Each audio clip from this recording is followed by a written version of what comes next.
आज मैं आपके चैप्टर नंबर 12 जो इसका एप्लीकेशन पार्ट है उसे स्टार्ट कर देता हूँ। बाकी ज़्यादा इतना टफ नहीं है, बहुत इजी है। जैसे कि ये इजी था, ऐसे ही एप्लीकेशन भी बहुत इजी है। अब देखिए क्या होता है। मैं हेडिंग डाल रहा हूँ चैप्टर नंबर 12 एंड चैप्टर का नाम है बायोटेक्नोलॉजी एंड इट्स एप्लीकेशन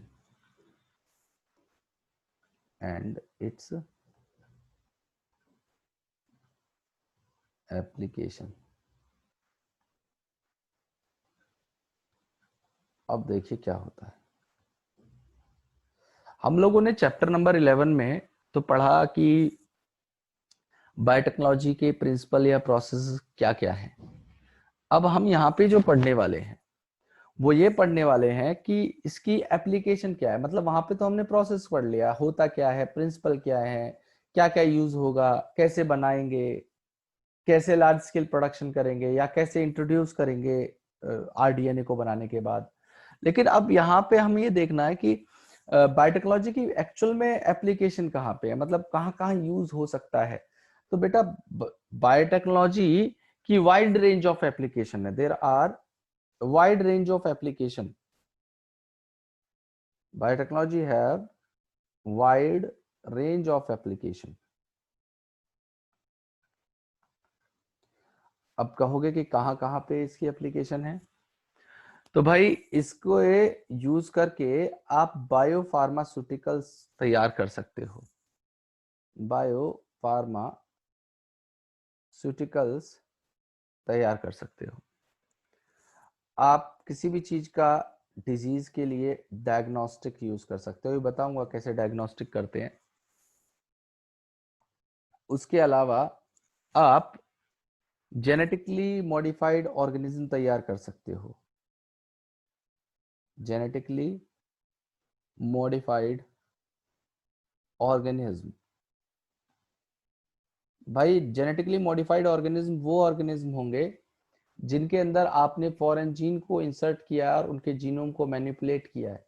तो आपने उनके क्या किया है, जीनोम को मैनिपुलेट कर दिया ना, तो और मॉडिफाई कर दिया है, तो इसलिए उसे क्या कहते हैं हम लोग, जेनेटिकली मॉडिफाइड ऑर्गेनिज्म। अब ये जो जेनेटिकली मॉडिफाइड ऑर्गेनिज्म है ये क्रॉप भी हो सकती है आपकी, जिनको हम लोग एग्रीकल्चर में यूज करते हैं, ये आपके एनिमल्स भी हो सकते हैं, ये आपके बैक्टीरिया भी हो सकते हैं। तीनों में से कोई भी जेनेटिकली मॉडिफाई हो सकता है। तीनों में से कोई भी जेनेटिकली मॉडिफाई हो सकता है, क्रॉप, एनिमल या बैक्टीरिया। इसके लिए आप जेनेटिकली मॉडिफाइड प्लांट्स भी बोल दोगे, जेनेटिकली मॉडिफाइड क्रॉप भी बोल सकते हो, जेनेटिकली मॉडिफाइड एनिमल्स या जेनेटिकली मॉडिफाइड बैक्टीरियाज। कुछ भी टर्म आप यहाँ पे यूज कर सकते हो। और उससे के अलावा एग्रीकल्चर के अंदर तो क्रॉप इन सब चीजों का यूज हो जाएगा। हाँ, बाकी हम लोग और क्या कर सकते हैं, प्रोसेस्ड फूड,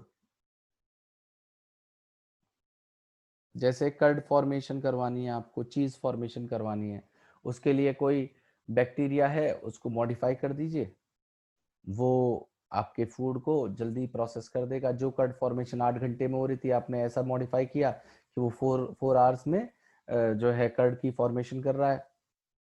ऐसी चीज बनाने का जो प्रोसेस है जो इसमें समय लगता है, उसको आपने कम, ऐसे बैक्टीरिया को मॉडिफाई किया जो कि कम टाइम में उस चीज को प्रोसेस कर दे रहे हैं। उसके अलावा आपने ऐसे बैक्टीरिया मॉडिफाई करके बनाए जो कि बायो रिमेडिएशन में यूज हो सकते हैं। बायो रिमेडिएशन में यूज हो सकते हैं।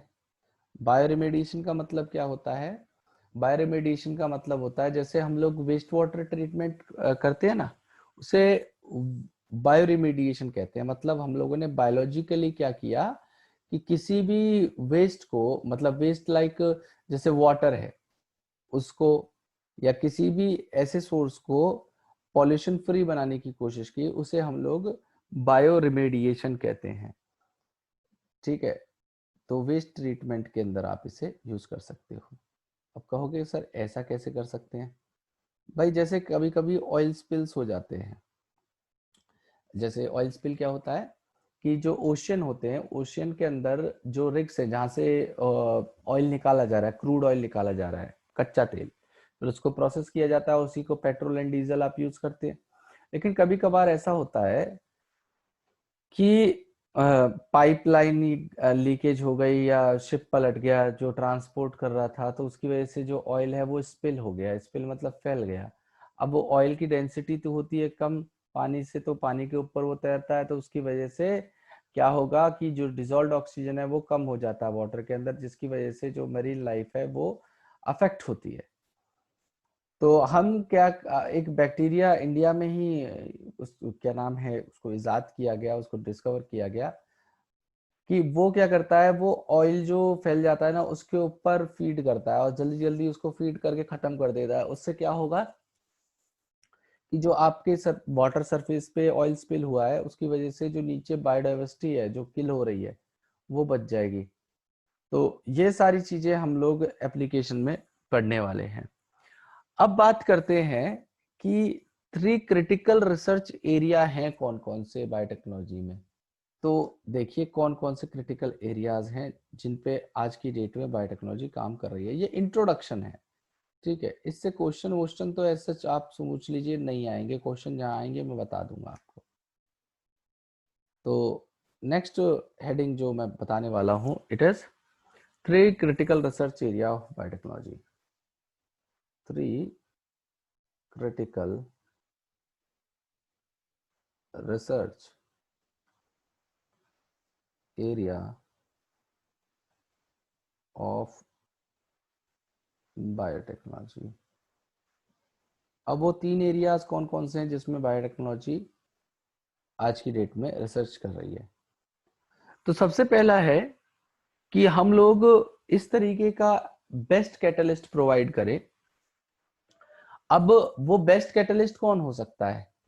वो बेस्ट कैटलिस्ट है हमारे इम्प्रूव्ड ऑर्गेनिज्म, मतलब जिसको हम लोगों ने जो जेनेटिकली मॉडिफाई किया है। कैटलिस्ट का काम क्या होता है? कैटलिस्ट का काम होता है रेट ऑफ रिएक्शन को बढ़ाना, मतलब कोई रिएक्शन हो रही है उसको फास्ट कर देना, is called what, catalyst. Catalyst का काम ही है किसी भी रेट ऑफ रिएक्शन को वो मल्टीपल टाइम्स, कई गुना वो बढ़ा देगा।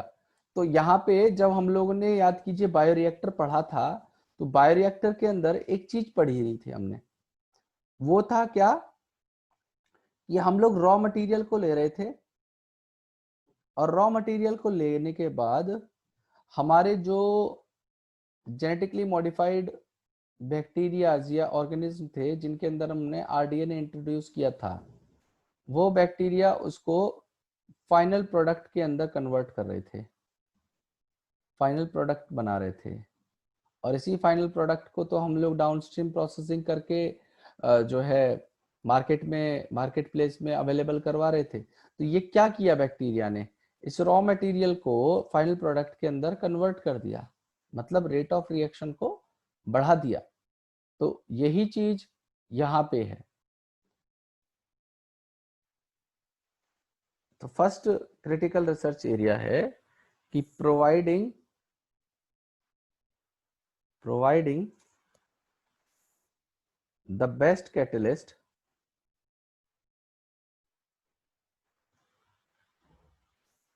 in the form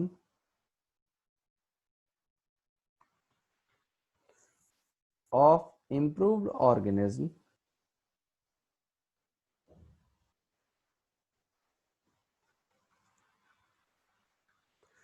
usually a microbe or pure enzyme. आप एंजाइम को भी यूज कर सकते हो, बट लेकिन ये एंजाइम भी तो प्रोड्यूस बैक्टीरिया ही करेंगे। तो सबसे पहला तो आपको बेस्ट कैटलिस्ट प्रोवाइड करना है। दूसरा जो यहाँ पे क्रिटिकल रिसर्च एरिया है वो है आपका कि हम लोग जेनेटिकली इंजीनियरिंग करके कैसे ऑप्टिमम कंडीशंस को क्रिएट करें। मतलब ऑप्टिमम कंडीशन दे रहे थे ना हम लोग बैक्टीरियल ग्रोथ के लिए, आपने बेस्ट कैटलिस्ट तो ढूंढ लिया, आपने बैक्टीरिया को ढूंढ लिया, वो मॉडिफाई करके आपने तैयार कर लिया, लेकिन जब तक आप उसको ऑप्टिमम कंडीशन नहीं प्रोवाइड करेंगे तो ऑप्टिमम कंडीशन प्रोवाइड करने के लिए आपको बेस्ट इंजीनियरिंग का सहारा लेना पड़ेगा। तो वो भी आज की डेट में एक बहुत बड़ा ऑब्स्टेकल है, क्योंकि थोड़ा सा भी फ्लक्चुएशन होगा तो आपका जो प्रोडक्ट फॉर्मेशन है, आपकी सारी मेहनत है वो बेकार हो जाएगी। तो second thing is creating optimal condition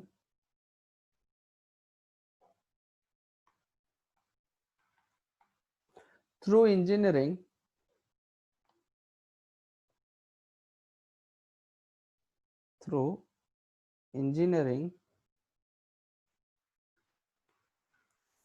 for a catalyst to act।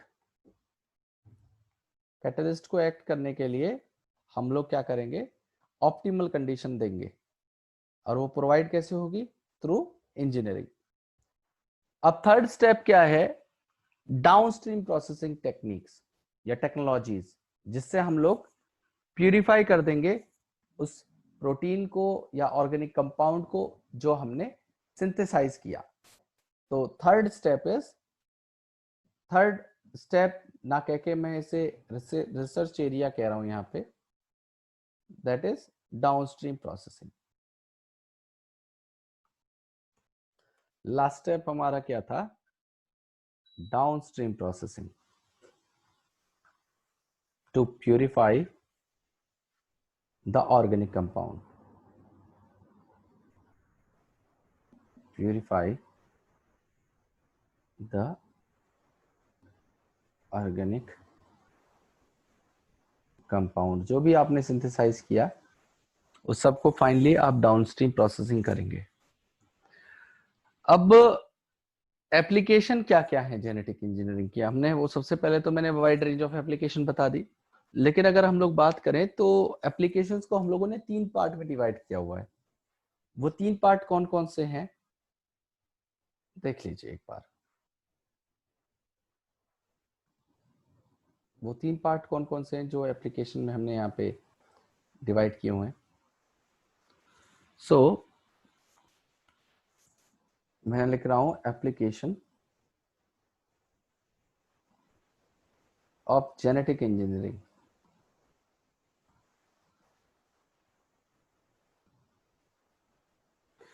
और यहां पे 3 ग्रुप्स हैं।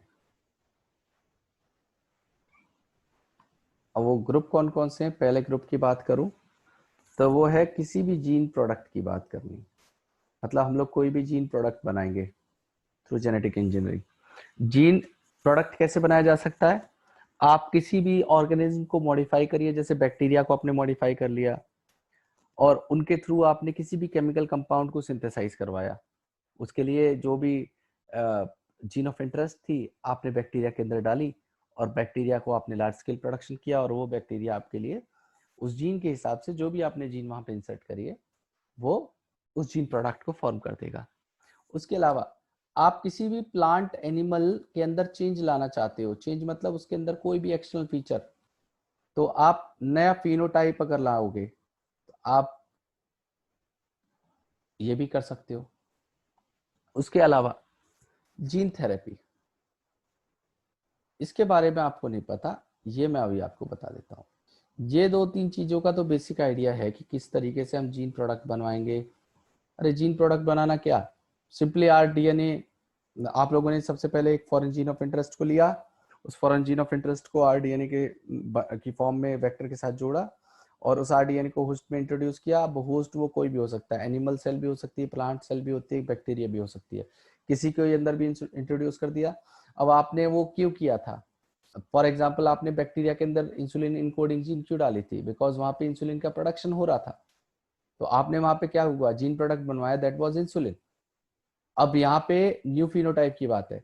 न्यू फिनोटाइप की बात कैसे है, याद करिए मैंने आपको एक चीज बताई थी, जैसे हम लोग पेस्ट रेजिस्टेंट प्लांट बनाते हैं। पेस्ट रेजिस्टेंट प्लांट क्या होते हैं कि जिसके जो प्लांट्स नेचुरली पेस्टिसाइड फॉर्म करते हैं, मतलब आप उसे बायोपेस्टिसाइड फॉर्म भी कह सकते हो। उसमें हम लोगों ने क्या किया था, बेसिलस thuringiensis एक बैक्टीरिया था, अभी पढ़ाना भी है इस पार्ट को, लेकिन चैप्टर नंबर 10 में इसका इंट्रो पार्ट में बता चुका हूँ।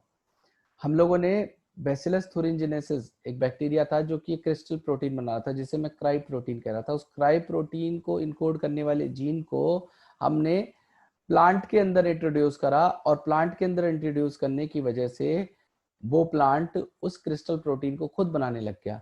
अब कोई भी अगर इंसेक्ट आया उस प्लांट को खाने के लिए, तो वहां पे क्या होगा, वहां पे उस प्लांट को जैसे ही वो फीड करने के लिए आया, तो वो बैक्टीरिया के गट में जाने के बाद वो क्रिस्टल प्रोटीन एक्टिवेट हो गई। जनरली वो इनएक्टिव फॉर्म में थी, और अब क्या होगा कि जैसे ही वो प्रोटीन एक्टिव हुई, वो उसकी जो गट की मिड गट की एपिथेलियल लाइनिंग है उससे वो बाइंड कर गई, और जो हमारा इंसेक्ट है वो मर गया।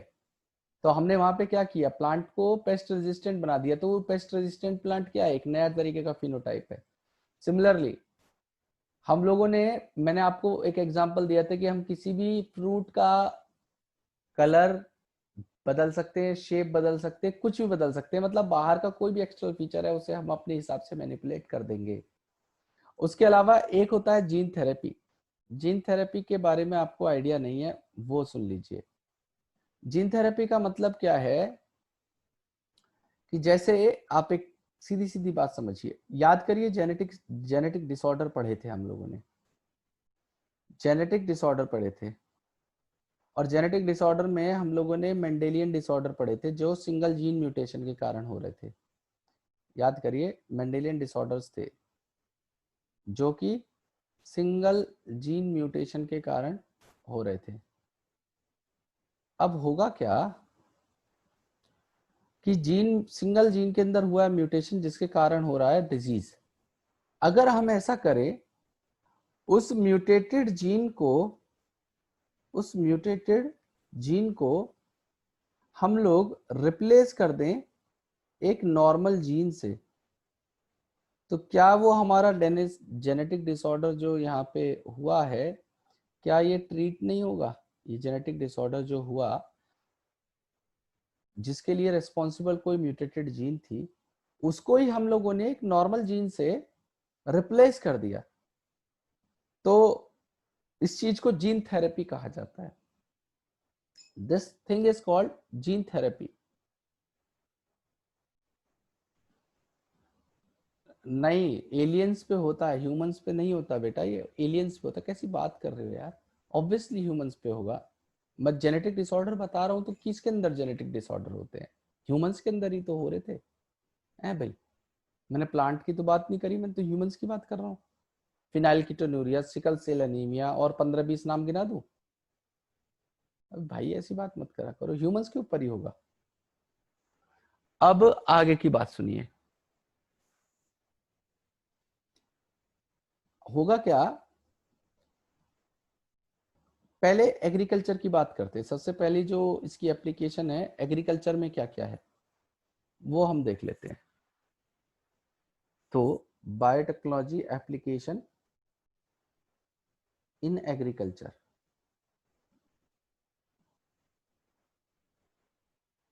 देखिए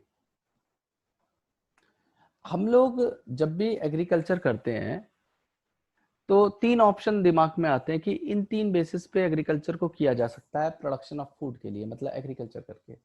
अब वो तीन ऑप्शन कौन कौन से हैं? एग्रोकेमिकल बेस्ड एग्रीकल्चर,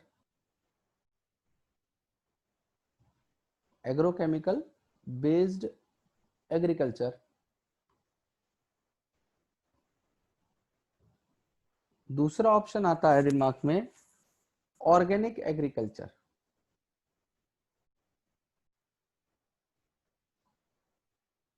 और तीसरा ऑप्शन जो दिमाग में आता है किसी पर्सन के, वो है genetically engineered crop based agriculture. Genetically engineered crop based agriculture. अब सुनिए आगे की बात, आगे की बात सुनिएगा भाई। एग्रोकेमिकल बेस्ड जो एग्रीकल्चर है वो किस चीज से रिलेट है, मतलब ये है, उसका मतलब है क्या? भाई हम लोग जो केमिकल पेस्टिसाइड्स को यूज करते हैं ना, हम लोग क्या करते हैं, केमिकल पेस्टिसाइड यूज करते हैं, उसके अलावा केमिकली सिंथेसाइज्ड फर्टिलाइजर्स को यूज करते हैं। ये सब क्या है, केमिकल बेस्ड कंपाउंड है ना।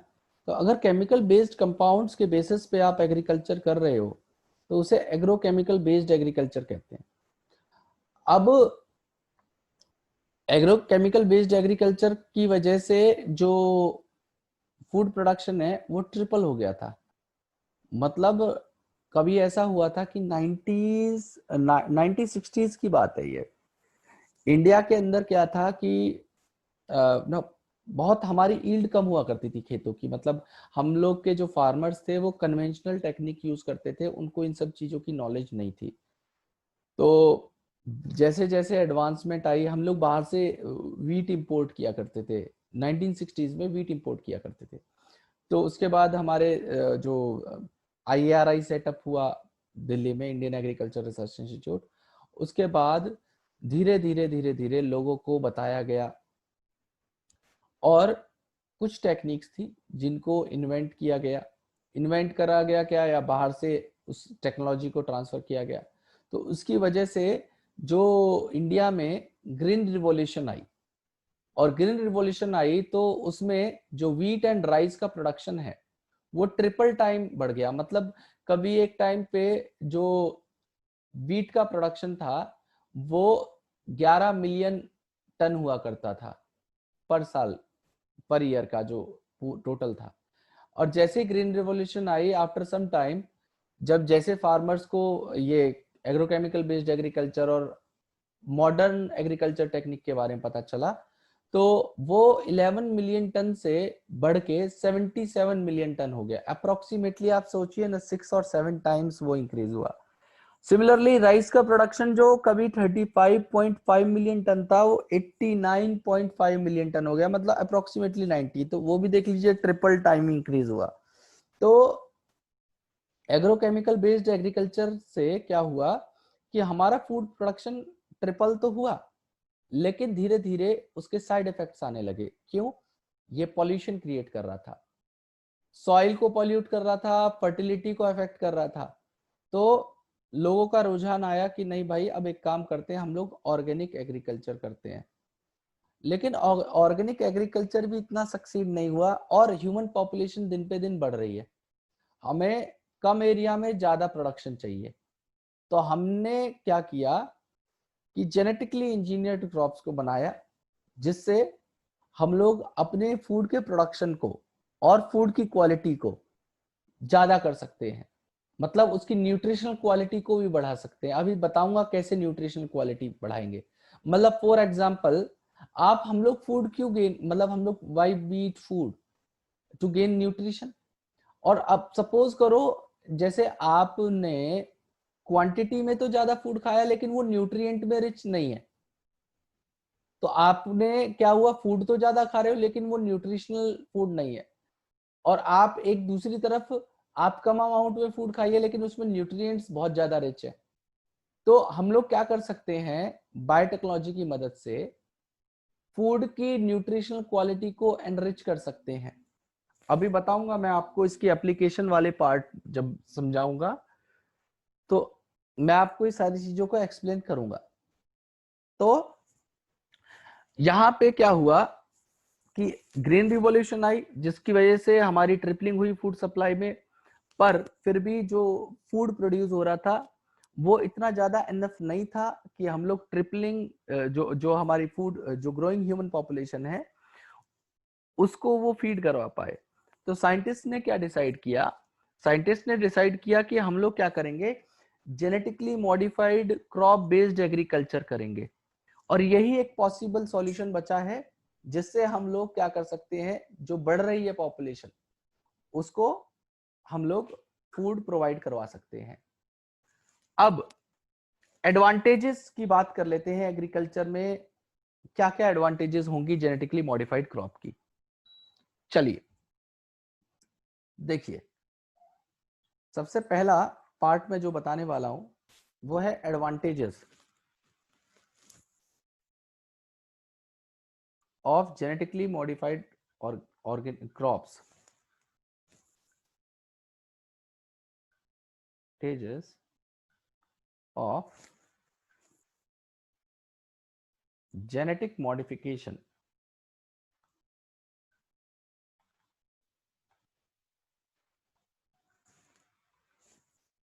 in plants। अब वो एडवांटेजेस कौन कौन सी हैं जो कि हम लोग प्लांट्स के अंदर जेनेटिक मॉडिफिकेशन करते हैं। देखो, सबसे पहला तो हम लोग किसी भी प्लांट को टॉलरेंट बना सकते हैं। टॉलरेंट का मतलब क्या है? जैसे कोई प्लांट है जो कि थोड़ा सा टेम्परेचर हाई हुआ, वो अडेप्ट नहीं कर पाया, मर गया। मतलब जो थोड़े सेंसिटिव से प्लांट्स होते हैं, तो हम लोगों ने, जैसे पानी नहीं है तो कम पानी में बहुत सारे प्लांट्स हैं जो सरवाइव नहीं कर सकते। तो जो प्लांट्स नो लेस वाटर में सरवाइव नहीं कर सकते, मतलब ड्रॉट कंडीशन में मतलब सरवाइव नहीं कर पाते, तो हम ऐसे प्लांट्स को हर तरीके के एबायोटिक स्ट्रेस से रेजिस्टेंट बना सकते हैं। सो द थिंग इज, मैं यहाँ पे लिख रहा हूं, we can make crop tolerant to abiotic stress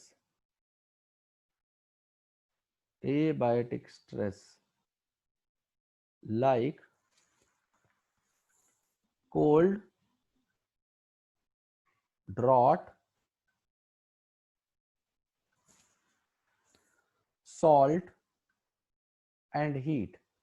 मतलब हमने क्या किया, प्लांट्स के अंदर ऐसे मैनिपुलेशन किया। अब आप कहोगे कि सर ऐसा कैसे कर देंगे भाई, हम क्यों, मतलब how come it possible to make plant tolerant. भाई देखिए, ऐसा तो कर सकते हैं ना, एक प्लांट आपका ग्रो कर रहा है जो आपका हाई टेम्परेट रीजन में है, जहाँ पे हाई टेम्परेचर जनरली रहता है, वहां पे डिग्री नॉर्मल जो 50 to 55 डिग्री सेल्सियस टेम्परेचर चला जाता है। लेकिन वहां पे भी तो वेजिटेशन है, तो वहां पे कुछ प्लांट्स ग्रो कर रहे हैं हमारे, ये प्लांट्स है जो यहाँ पे ग्रो कर रहे हैं हाई टेम्परेचर पे। तो हमने देखा कि ये प्लांट जब हाई टेम्परेचर पे सरवाइव कर सकता है तो कुछ ना कुछ तो इसकी मॉडिफिकेशन है। अब मॉडिफिकेशन इसने क्या कर रखी है अपनी, ये अडेप्टेबल है। अब याद करिए अडेप्टेशन आती क्यों है? अडेप्टेशन के लिए डिपेंडेंट है हमारे वेरिएशन, और वेरिएशन कहाँ पे आता है? डीएनए के अंदर। तभी कोई ऑर्गेनिज्म जो है अडेप्ट कर पाता है। तो इसके डीएनए में कुछ ना कुछ तो ऐसी खास बात है जिसकी वजह से हाई टेम्परेचर पे सरवाइव कर रहा है, ये कैसे टोलरेट कर ले रहा है। सिमिलरली आप अलग अलग रीजन के ऐसे प्लांट्स को उठाइए, कुछ प्लांट है जो कोल्ड एनवायरनमेंट में भी रह पा रहे हैं, उन्होंने भी कुछ एडेप्टेशन करी है, ड्रॉट वालों ने भी कुछ एडेप्टेशन करी है, कोई सॉल्ट कंडीशन में जहाँ पे सॉइल के अंदर बहुत ज्यादा सॉल्ट कंडीशन रहती है, वैसे भी प्लांट्स हैं। तो हम ऐसे प्लांट्स को लेके उनकी स्टडी करेंगे सबसे पहले, और स्टडी करके ये देखेंगे कि कौन सा ऐसा जेनेटिक सेगमेंट है, कौन सा ऐसा डीएनए का रीजन है इस प्लांट के अंदर जो कि इस पार्ट के लिए रेस्पॉन्सिबल है, इस रेजिस्टेंस को प्रोवाइड करने के लिए रेस्पॉन्सिबल है। और हम क्या करेंगे, उस पार्ट को वहां से आइसोलेट कर लेंगे। ठीक है, we will isolate that part from that plant, और वहां से हम एक प्लांट के अंदर, वही आप जानते हो सारा प्रोसेस, आरडीएनए बनाना और ये सब करके हमने एक नए प्लांट के अंदर इसको इंट्रोड्यूस करवा दिया। अब होता क्या है कि आपने ये जो नया प्लांट बनाया, आपने क्या किया है, उससे उस जीन को लिया है जो कि उस रेजिस्टेंस को प्रोवाइड कर रही थी। अब उस रेजिस्टेंट जीन को आपने क्या कर दिया, इंट्रोड्यूस कर दिया इनटू अ न्यू प्लांट। तो ये जो नया प्लांट बन के आया, ये क्या होगा हमारा, it is more tolerant to the abiotic stress. अगर आपने कोल्ड रेजिस्टेंट प्लांट से कुछ जेनेटिक सेगमेंट उठा के ट्रांसफर किया तो ये प्लांट जो है कोल्ड रेजिस्टेंट बन जाएगा। अगर आपने ड्रॉट वाले रीजन वाले प्लांट से कुछ जीन के सेगमेंट को उठा के इसके अंदर इंट्रोड्यूस करवाया तो वो आपका ड्रॉट रेजिस्टेंट बन जाएगा। सिमिलरली हीट रेजिस्टेंट, मतलब जितने भी स्ट्रेसेस हैं उनसे रेजिस्टेंट हमें प्लांट मिल सकते हैं बहुत इजीली। अब दूसरा क्या है कि हम लोग इसके थ्रू पेस्ट रेजिस्टेंट प्लांट भी तैयार कर सकते हैं। मतलब पेस्ट रेजिस्टेंट प्लांट वो होते हैं जिनके अंदर हमें कोई भी आर्टिफिशियल पेस्टिसाइड या केमिकल पेस्टिसाइड को यूज करने की जरूरत नहीं होगी। So next thing we are doing is developing pest resistant plant, pest resistant plant. और ये प्लांट्स ऐसे होते हैं जिनके अंदर हमें कोई भी केमिकल कंपाउंड यूज करने की जरूरत नहीं है, ये खुद से ही हमारे जो है नेचुरल पेस्टिसाइड तैयार करते हैं खुद से ही। अभी बताऊंगा उनके बारे में मैं। तो इससे क्या हुआ, हमारा जो रिलायंस था, मतलब हमारा जो डिपेंडेंस था केमिकल पेस्टिसाइड पे, वो रिड्यूस हो गया। तो इसकी वजह से क्या हुआ, it will reduce the reliance on chemical pesticide. Chemical pesticides के ऊपर हमारा रिलायंस कम हो गया, हमारा डिपेंडेंस जो है वो कम होता चला गया। उसके अलावा तीसरा, इसका एप्लीकेशन एग्रीकल्चर के अंदर क्या है कि हम लोग रिड्यूस कर सकते हैं पोस्ट हार्वेस्ट लॉस को। We can reduce the post harvest loss. अब ये पोस्ट हार्वेस्ट लॉस क्या होता है, ये पोस्ट हार्वेस्ट लॉस क्या होता है, तो ध्यान से सुनिए। मैंने आपको याद करिए एक चीज बताई थी, बेटा म्यूट कर लीजिए। मैंने आपको एक चीज बताई थी, मैंने बताया था कि सपोज करो कोई एक दूर दराज का इलाका है, वहां पे फार्मर्स बहुत मेहनत कर रहे हैं और मेहनत करके वो किसी एक फ्रूट या वेजिटेबल को ग्रो कर रहे हैं वहां पे एग्रीकल्चर के थ्रू। अब हो क्या रहा है कि उन्होंने बहुत मेहनत करी, पूरे साल मेहनत करी, और लास्ट में उन्होंने जब हार्वेस्ट की बारी आई तो उन्होंने अच्छे से हार्वेस्ट भी करा, सारी चीजों से हर तरीके से प्रोसेस करा, उनको प्रॉपरली तोड़ा, लेबर लगाई, मेहनत करी, पूरे साल मेहनत करी, और जब लास्ट में उसको ट्रांसपोर्ट करना था तो दूर दराज के इलाके से मेन मंडी तक पहुंचते पहुंचते एक आध दिन में वो जल्दी जल्दी वो वेजिटेबल खराब होनी शुरू हो गई। अब वेजिटेबल वो खराब होनी शुरू हो गई तो उसकी वजह से क्या होगा कि उस किसान को बहुत नुकसान होगा। क्यों? क्योंकि बेचारे ने पूरे साल मेहनत करी है और उसकी अब वेजिटेबल जो उसने लगाई थी अब वो जल्दी जल्दी खराब हो रही है, वो बिक नहीं पाई। तो उसका भी एक अल्टरनेट निकाला गया, मतलब ये क्या हुआ, पोस्ट हार्वेस्ट लॉस ही तो हुआ। तो हम लोग ने क्या किया, मतलब जो कुछ वैज्ञानिक थे उन्होंने पोस्ट हार्वेस्ट लॉस से बचाने के लिए कुछ चीज को इंट्रोड्यूस किया जो जल्दी रॉटनिंग नहीं करवाएंगी या फिर उसकी सेल वॉल की लेंथ को बढ़ा दिया, जिसकी वजह से जो वेजिटेबल है वो जल्दी सड़ेगा नहीं, वो ड्यूरेबल रहेगा, थोड़े टाइम तक वो वहां पे रेजिस्ट करेगा। तो हम लोगों ने पोस्ट हार्वेस्ट लॉस को कम कर दिया जेनेटिकली मॉडिफिकेशन करके प्लांट के अंदर। उसके अलावा और क्या एप्लीकेशन है प्लांट्स के अंदर, भाई ये क्या करता है, मिनरल यूजेज एफिशिएंसी को बढ़ा देता है। ठीक है, it will increase the mineral usages efficiency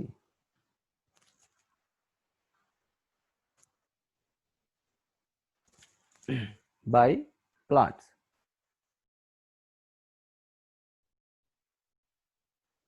तो अब मिनरल यूजेस एफिशिएंसी बढ़ चुकी है प्लांट की, मतलब जो मिनरल्स कम भी अमाउंट में सॉइल में होंगे तो प्लांट आराम से वहां पे ग्रो कर सकता है। ठीक है, और उससे क्या फायदा हुआ कि जो हमारी फर्टिलिटी थी सॉइल की वो एग्जॉस्ट होने से बच गई, वो एग्जॉस्ट होने से बच गई कि जो सॉइल के अंदर फर्टिलिटी थी वो कम नहीं हुई, वो मेंटेन रही, बरकरार रही। तो लॉन्ग टर्म तक उस लैंड के पीस को आप यूज कर सकते हो। उसके अलावा हम क्या कर सकते हैं, न्यूट्रिशनल क्वालिटी इंप्रूव कर सकते हैं फूड की। तो fifth point I am writing over here. तो हम लोग क्या करते हैं, we can enhance the nutritional value of food. हम फूड की न्यूट्रिशनल वैल्यू को बढ़ा सकते हैं। अब ये सब तो बात रही एडवांटेजेस की, कुछ डिसएडवांटेजेस भी होंगी। अब ऐसा तो नहीं है कि हर चीज एडवांटेजियस ही हो, हर चीज के साथ अगर प्रोज हैं तो कॉन्स भी जुड़े हुए हैं। तो आप डिसएडवांटेजेस देख लीजिए। तो डिसएडवांटेजेस, सबसे पहला डिसएडवांटेज क्या है? जीएमओस का, जेनेटिकली मॉडिफाइड ऑर्गेनिज्म का। मैं हेडिंग डाल रहा हूं, डिसएडवांटेज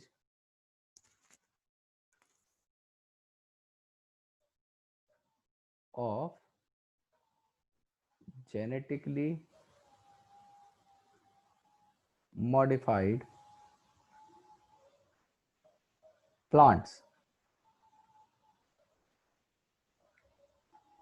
क्या क्या डिसएडवांटेजेस होंगे?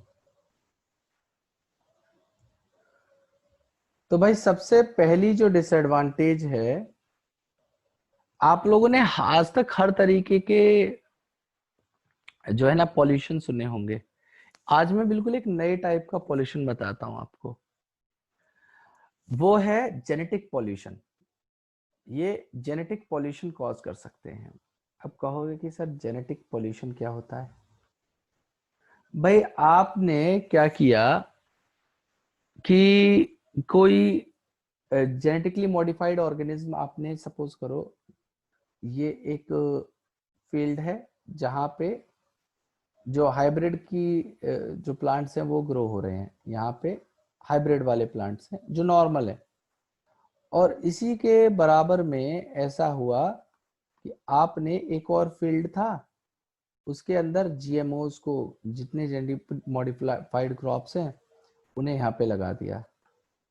अब है तो ये दोनों प्लांट ही, अब दोनों की सपोज करो ये भी कॉर्न था ये भी कॉर्न है, तो इसका जो पॉलन ग्रेन है ये हमारे जेनेटिकली मॉडिफाइड क्रॉप है और ये नॉर्मल क्रॉप है, इसके अंदर कोई मॉडिफिकेशन नहीं है। ये नॉर्मल वाली है, ये जेनेटिकली मॉडिफाइड है। यहां से क्या होता है, पॉलन ग्रेन जाता है और यहाँ के जो प्लांट है उसके साथ मिल जाता है। या सपोज करो कोई XYZ और प्लांट है, उसके साथ वो मिलके एक नए टाइप का प्लांट तैयार करता है, जो कि प्रोडक्टिविटी तो दे नहीं रहा, लेकिन वो एक तरीके का सुपर वीड तैयार हो गया। क्या हो गया? एक सुपर वीड तैयार हो गया। Weeds are those plant, unwanted plants को हम लोग वीड कहते हैं। मतलब वीड्स को खेती के लिए बहुत खराब माना जाता है। मतलब अगर वीड्स होंगे तो आपने देखा होगा ना, किसान क्या करते थे, खुरपी लेके कुछ खोदते रहते ना, वो क्या करते हैं, वो जो घास वास हो जाती है एक्स्ट्रा, वो क्यों हटाते हैं वहां से? वो वीड्स हो जाते हैं।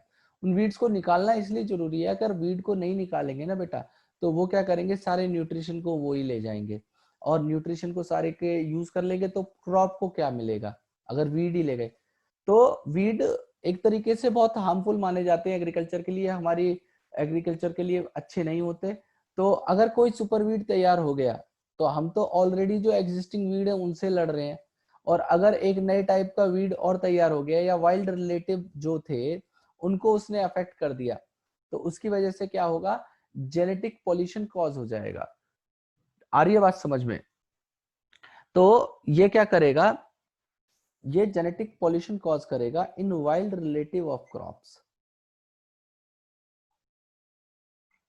and they can, there is probability that they can generate super weeds। Probability है कि ये सुपर वीड भी तैयार कर सकते हैं। They cause genetic pollution in wild relative. Wild relative का मतलब जानते हो क्या होता है? जैसे आपने एक कॉटन प्लांट था, कॉटन तो एक स्पीशीज है, अब इसमें कुछ हाइब्रिड बने हुए हैं, उसके अलावा कुछ नॉर्मल विदाउट हाइब्रिडाइजेशन भी होंगे जो इंडिजीनियस होंगे, जिनके अंदर कोई चेंज नहीं लेके आए, और एक हमारे जेनेटिकली मॉडिफाइड क्रॉप्स होंगी या जेनेटिकली मॉडिफाइड प्लांट्स होंगे। आप प्लांट्स लिख दीजिए।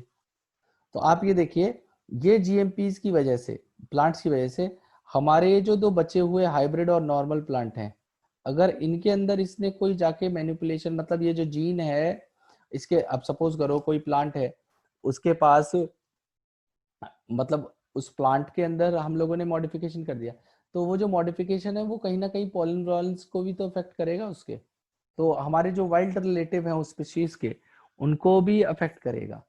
तो it will cause genetic pollution in wild relative of crop plants.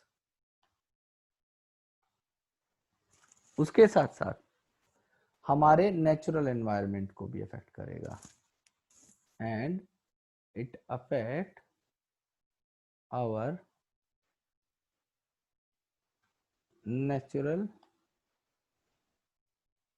Environment. आ रही है बात समझ में? उसके अलावा याद करिए, हम लोग ने एक एंटीबायोटिक रेजिस्टेंस जीन यूज करी थी।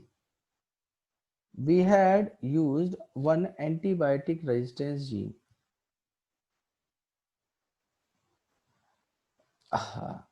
अच्छा, अरे बेटा, जेनेटिकली मॉडिफाइड और देखिए, आपका क्वेश्चन है कि जेनेटिकली मॉडिफाइड प्लांट्स या हाइब्रिड में क्या अंतर होगा। अरे सिंपल, बहुत बड़ा डिफरेंस है दोनों के बीच में बेटा। अरे हाइब्रिड जो तैयार किए जाते हैं वो कैसे तैयार किए जाते हैं? आपने एक प्लांट लिया, मतलब ये जो है दो वैरायटी थी एक ही स्पीशीज की। आप फॉर एग्जांपल मैं मैंगो का ले रहा हूँ, एक आपने ट्री जो मैंगो का लिया, एक स्पीशीज को जो उठाया, वो मैंगो की वैरायटी थी आपकी दशहरी, ये वाला दशहरी वाला है, और ये मालदा आम है। ठीक है, ये मैंगो की वैरायटी है। अब आपने क्या किया, आपने स्टडी करा कि भाई दशहरी के अंदर ये क्वालिटी है, मतलब जिसकी वजह से दशहरी फेमस है, लेकिन मालदा के पास भी कुछ ना कुछ ऐसा यूनिक है। तो इसका सपोज करो दशहरी का आम अच्छा आ रहा है, लेकिन प्लांट कब कमजोर टाइप का, मतलब डिजीज रेजिस्टेंट कम है। लेकिन मालदा का फ्रूट इतना अच्छा नहीं है, लेकिन डिजीज रेजिस्टेंस इसका अच्छा है, डिजीज रेजिस्टेंस का अच्छा है। तो आपने इन दोनों के बीच में क्या किया, हाइब्रिड करवा दिया, मतलब एक के पॉलन ग्रेन को लेकर दूसरे के स्टिग्मा पे डाल दिया, और फाइनली जो एक प्लांट बन के आया वो आपका हाइब्रिड प्लांट तैयार हुआ, वो आपका हाइब्रिड तैयार हुआ। तो ये जो हाइब्रिड है, इसके अंदर हमने कोई जेनेटिक मैनिपुलेशन नहीं करा, कन्वेंशनल ब्रीडिंग है। कन्वेंशनल ब्रीडिंग में जो मेंडल किया करते थे वही काम होता है। मतलब आपने याद करिए चैप्टर नंबर 2, सब भूल चुके हो क्या? याद करिए, इमेस्कुलेशन, बैगिंग, कुछ टेक्निक पढ़ी थी आपने, तो याद कर लीजिए। समझ में आ गया कि हाइब्रिड क्या है? और यहाँ पे आपने जेनेटिकली मॉडिफाइड प्लांट्स बनाया, तो उसके अंदर तो आपने मैनिपुलेशन किया है। आपने सीधी सीधी कोई जीन उठाई है और उसको डायरेक्टली डीएनए के ऊपर ले जाके आपने टारगेट किया है। तो ये कितना बड़ा डिफरेंस है। हाँ जी। अब मैंने आपको पहला तो बता दिया पॉइंट, फर्स्ट पॉइंट तो बता दिया कि जेनेटिक पॉल्यूशन कॉज करते हैं ये। दूसरी चीज जो मुझे यहाँ पे बतानी है वो है, याद करिए आपने एंटीबायोटिक रेजिस्टेंस जीन को यूज किया था एज अ सेलेक्टेबल मार्कर के तौर पे। Antibiotic resistance gene as selectable marker. अब एक बात बताओ, ये सेलेक्टेबल मार्कर या एंटीबायोटिक रेजिस्टेंस जीन रहेगी तो प्लांट के जीनोम में ही ना, प्लांट के जीनोम में ही रहेगी, बाद में भग तो जाएगी नहीं निकल के, भाई मेरा काम खत्म मैं चली, ऐसा तो होगा नहीं। ये रहेगी तो प्लांट के अंदर ही, अगर आपने इंट्रोड्यूस कराया उस प्लांट को, होस्ट कंसिडर किया तो इसके लिए आपको क्या करना पड़ेगा, जैसे ही एंटीबायोटिक रेजिस्टेंस जीन को आप डालोगे प्लांट के अंदर, तो आप प्लांट के अंदर रहिए, और जब प्लांट ने कोई भी फ्रूट या फूड को बनाया, तो उस समय पे क्या होगा कि वो एज अ, जैसे ही कोई ह्यूमन उसे खाएगा तो वह एज अ एलर्जन काम करेगा। मतलब शॉर्ट टर्म में तो आपने सिलेक्टेबल मार्कर के तौर पे यूज कर लिया था एंटीबायोटिक रेजिस्टेंस जीन को, लेकिन बाद में ये बिहेव करने लग गया एज अ एलर्जन। मतलब जब आप उस प्लांट से बने हुए फ्रूट को खा रहे हो या वेजिटेबल को खा रहे हो, तो वहां पे जो एग्जिस्टिंग एंटीबायोटिक रेजिस्टेंस जीन है वो हमारी एज अ एलर्जन सर्व कर रही हैं।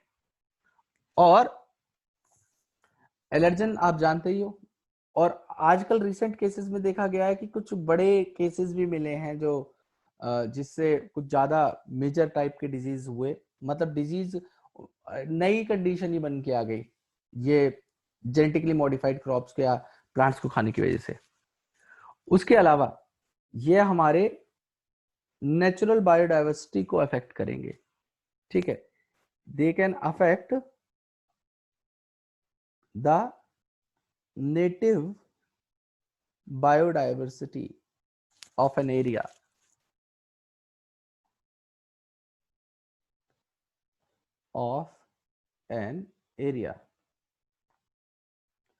अब नेटिव बायोडाइवर्सिटी का मतलब क्या है? नेटिव का मतलब है कि पर्टिकुलरली एक प्लेस के ऑर्गेनिज्म को अफेक्ट करना। नेटिव जैसे हम बोलते हैं ना कि नेटिवली आप कहाँ से बिलोंग करते हो, नेटिवली मतलब जो हमारा नेटिव एरिया है। तो ये क्या करते हैं, किसी पर्टिकुलर एरिया की बायोडाइवर्सिटी को कम करते हैं। बायोडाइवर्सिटी का मतलब क्या है? बायोडाइवर्सिटी के अंदर आपके प्लांट्स भी आ सकते हैं, एनिमल्स भी आ सकते हैं, मतलब totality of number of species and plant and animal species that are existing in an area is called biodiversity. तो यहाँ पे क्या होता है कि जैसे हम लोगों ने क्या किया, एक प्लांट को बनाया जो कि फॉर एग्जांपल बीटी कॉटन तैयार किया, या हमने क्या किया फॉर एग्जांपल बीटी ब्रिंजल तैयार किया, मतलब ये हमने पेस्ट रेजिस्टेंट प्लांट बनाए। अब हो क्या रहा है कि पेस्ट रेजिस्टेंट प्लांट तो बना दिए, लेकिन भाई उस प्लांट के जो फ्लावर हैं, फ्लावर के जो पॉलन ग्रेन है, उनके अंदर भी तो ये जीन जाएगी, मतलब जो हमारा वो जो क्रिस्टल प्रोटीन बन रही है वो जा रही है। अब कोई बेनिफिशियल हमारा इंसेक्ट है जो उनके ऊपर फीड करने आ रहा है, मतलब वो हमारे नेचर को हार्म नहीं करता, वो हमारे नेचर के हमारे सपोर्टिंग है, वो इकोलॉजिकल बैलेंस बनाने में हमारा बहुत इंपॉर्टेंट रोल प्ले कर रहे हैं, और एग्रीकल्चर के अंदर वो एज अ पोटेंट पॉलिनेटर काम कर रहे हैं। अब वो जाके उसके ऊपर फीड करते हैं और वो मर जा रहे हैं। तो उससे क्या हो रहा है, हमारी जो बायोडाइवर्सिटी है, मतलब जो हमारे इंसेक्ट्स की अलग अलग टाइप्स हैं, वो सब अफेक्ट कर रहे हैं। आ रही है बात समझ में? हाँ जी, मैं बता रहा हूं कि ये हमारे किसी भी नेटिव बायोडाइवर्सिटी को हमारे नेटिव बायोडाइवर्सिटी को अफेक्ट कर रहे हैं। अफेक्ट कैसे कर रहे हैं? जैसे हम लोगों ने किसी प्लांट को पेस्ट रेजिस्टेंट बनाया, पेस्ट रेजिस्टेंट बनाने की वजह से क्या होगा कि पेस्ट किन्हें कहते हैं हम लोग? जितने भी हमारे जो इंसेक्ट्स हैं जो कि प्लांट्स के ऊपर फीड करते हैं और ईल्ड को कम करते हैं, उन्हें पेस्ट कहा जाता है। ऐसे इंसेक्ट्स को पेस्ट कहा जाता है। अब हमने इन पेस्ट को कम करने के लिए पेस्ट रेजिस्टेंट प्लांट बनाए, लेकिन ऐसा होगा कि हर इंसेक्ट तो हमारे लिए पेस्ट नहीं है। बहुत सारे इंसेक्ट ऐसे भी हैं जो पॉलिनेटर्स हैं, जिनकी वजह से एग्रीकल्चर में बहुत इंपॉर्टेंट उनका रोल है एग्रीकल्चर के अंदर। और अगर ऐसे इंसेक्ट अफेक्ट होंगे तो हमारा जो एग्रीकल्चर है वो भी अफेक्ट होगा। तो ये क्या करते हैं, इंसेक्ट्स को किल करते हैं, तो जिसकी वजह से एक एरिया की बायोडाइवर्सिटी, बायोडाइवर्सिटी का मतलब होता है totality, sum totality of all the plant and animal species living in an area, तो हमारी बायोडाइवर्सिटी कम होगी। तो ये डिसएडवांटेजेस हैं जेनेटिकली मॉडिफाइड प्लांट्स की। एडवांटेजेस हमने पढ़ी कितनी सारी थी, ऐसे ही डिसएडवांटेजेस भी हैं। जेनेटिक पॉल्यूशन कॉज करना, एंटीबायोटिक रेजिस्टेंस जीन जो सेलेक्टेबल मार्कर के तौर पे यूज हो रही थी वो बाद में एज एलर्जन जो है मतलब रोल प्ले करती है, और उसके साथ साथ ये हमारे नेटिव बायोडाइवर्सिटी किसी भी एरिया की उसको अफेक्ट करते हैं। तो एक बार आप इसके इंट्रोडक्टरी पार्ट को पढ़ के आइएगा, बाकी इसकी एप्लीकेशंस जो हैं वो हम अगली क्लास से चालू कर देंगे। So that's all for today's lecture. Thank you.